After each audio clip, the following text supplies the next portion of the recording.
Hello friends, in today's video we are discussing about the Gantt chart.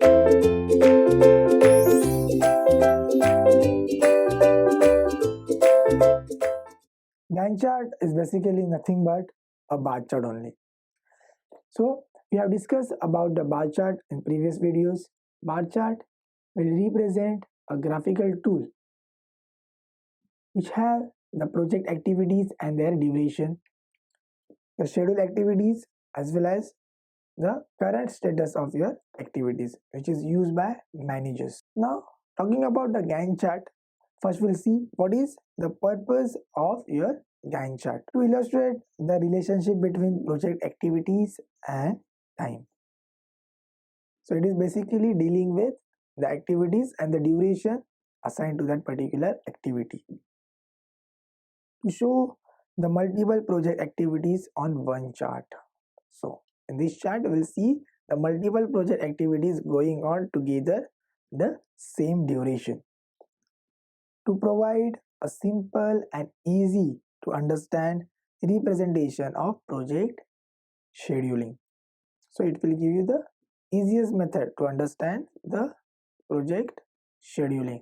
So it will show you the linking of the activities and which of the activities are ongoing simultaneously. Now, example of simple Gantt chart over here, as we can see at your screen, the task names. So we have divided into a 9 tasks your particular project. So duration, as we know, it is on your top hand side. So the project is started at October 2015 and it is ended on Feb 2017. So in which we have divided the activities. The first is contract writing. For contract writing, we are required 3 months starting from your October 2015 to the Jan of 2016. So likewise, we have divided all the events and main activities and we have given them the expected times. As we can see, 3 months, it requires 7 months, likewise. Then after this, over here, the second column, if you see the duration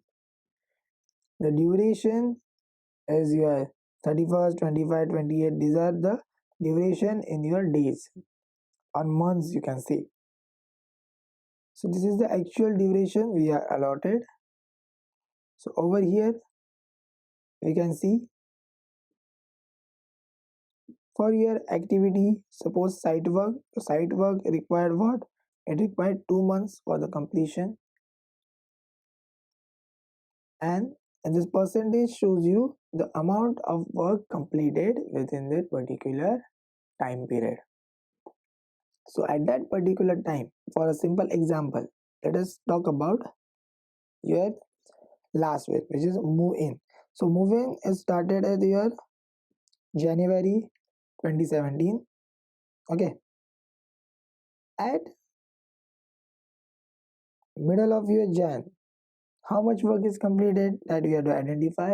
So we can identify it as the 20% work is completed. So likewise, duration and date wise, we can identify how much amount of activities is done and how much amount of work is carried out by using this simple chart. So you can see all the activities are shown in one single chart.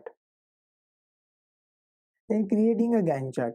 How to create a Gantt chart? So there are two methods of creating a Gantt chart. So one is forward schedule, starting with the list of activities and given start date. The follow term forward in the time until you hit a given deadline.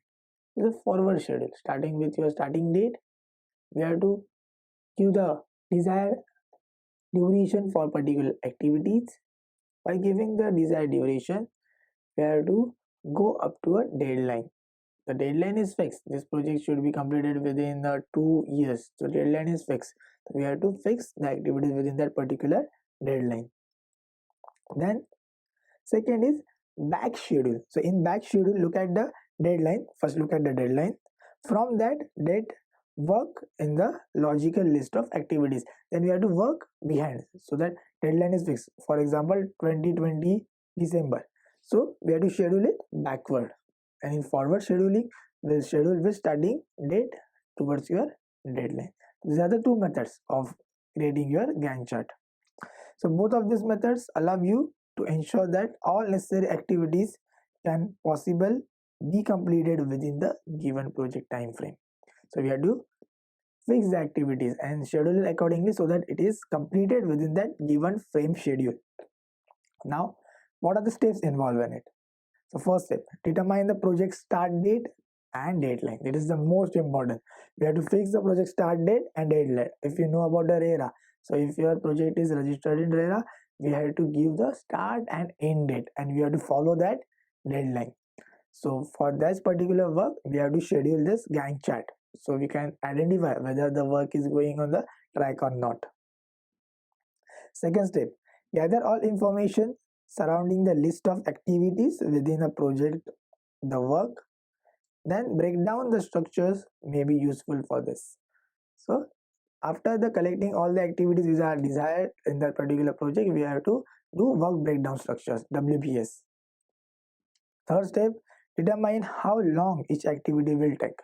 So we have to find out the project duration. So we have to find out the duration of each activity, and summing all this duration will get what total project duration. Then evaluate what activities are depending on others.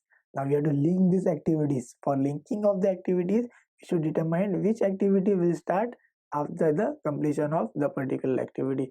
For example, finishing will be start after the completion of brick machinery. So machinery we have to finish first, then finishing work will start, and likewise. Then create a graph cell including the timeline and list of activities.